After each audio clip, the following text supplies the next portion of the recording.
Si l'hypothèse d'une dissolution en fin d'année se confirme, elle représente un pari politique aux conséquences majeures pour la présidence. Le test de la légitimité populaire. Retourner aux urnes signifierait affronter frontalement la machine électorale du PASTEF, désormais acquise à la cause d'Ousmane Sonko. Bassirou Diomaye Faye devra prouver qu'il a su capitaliser sur son statut d'homme d'État et s'émanciper de son ancien mentor pour bâtir son propre socle électoral. La relance des chantiers économiques. Le pays traverse une période délicate marquée par l'audit des finances publiques et des arbitrages difficiles avec les partenaires financiers internationaux. Un blocage législatif prolongé menace directement la mise en œuvre des réformes de gouvernance promises en 2024. Le retour devant les électeurs viserait à retrouver une marge de manœuvre budgétaire et législative.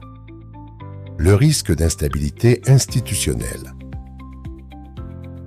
Une nouvelle campagne législative anticipée, dans ce climat de défiance exacerbée, risquerait d'accentuer la polarisation de la société sénégalaise.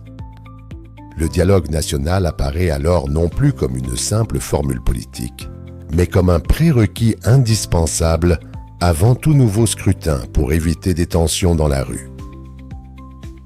Le Sénégal se trouve à un carrefour démocratique.